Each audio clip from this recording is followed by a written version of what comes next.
Depuis son arrivée au pouvoir, Emmanuel Macron a multiplié les attaques contre les agents de la fonction publique. Gel de la valeur du point, rétablissement du jour de carence, remise en cause de missions publiques, suppression d'emplois. Aujourd'hui, il s'attaque au statut général avec le projet de loi fonction publique par le recours accru aux contractuels et le contrat de projet. Le projet de loi fonction publique, c'est plus de précarité, c'est la remise en cause de la neutralité du fonctionnaire, c'est l'aggravation des inégalités femmes-hommes.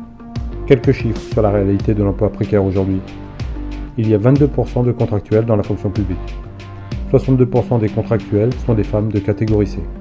11% des agents de la fonction publique sont des contractuels en CDD inférieurs à 1 an. Le projet de loi fonction publique conduira à une forte augmentation de ces chiffres. La CGT combat la précarité et fait deux propositions. Recruter des fonctionnaires, mettre en œuvre un vaste plan de titularisation pour les agents contractuels. Le projet de loi fonction publique prévoit également le contrat de projet.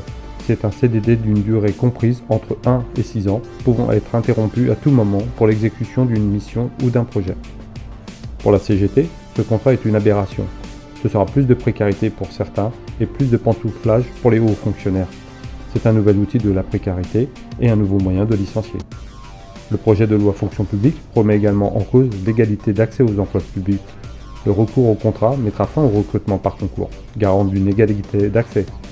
Le recrutement par contrat se fera au bon vouloir des employeurs avec toutes ses dérives. La CGT a un projet ambitieux pour la fonction publique et le service public. Nous revendiquons un vaste plan de titularisation, des dispositions légales contraignantes empêchant le recours abusif aux contractuels, des mesures pour combattre la précarité et la suppression du recours à l'intérim dans la fonction publique hospitalière.